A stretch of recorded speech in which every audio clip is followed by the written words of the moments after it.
Hey everybody, Scott here. Have this outdoor umbrella base that I ordered to put on my outdoor umbrella right there to replace the concrete things I have on it. But here is the hole to put the water into. And then this cap just screws on, and then you can screw it back off once if you need to empty the water out. And then here's your clips on it right here.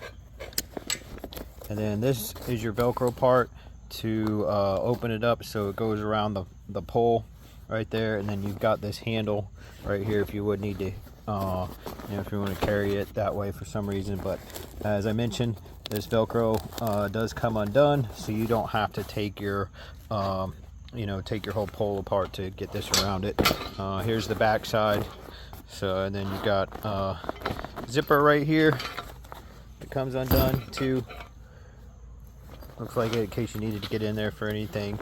So I will show you this filled up around the umbrella base too when I've got it all up and assembled.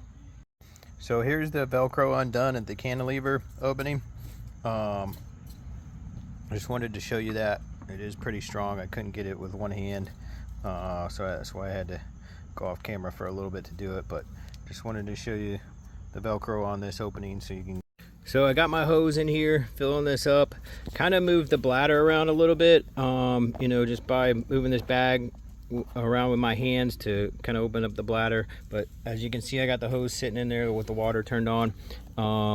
You do have these two handles on the side in case you have to move it, and you do want to put this on a flat, a flat surface so the water level is even.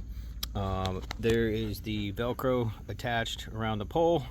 And then I will strap the strap up once I am done filling the bladder up.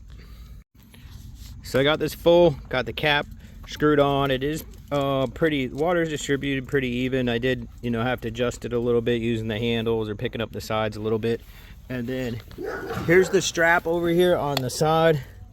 And I'll just strap this, and then I can pull it tight. But I can put some more water in there too if I really needed to, but I think this is going to be good for now. And as you can see, I got the Velcro together, but looks like this is going to work out pretty well.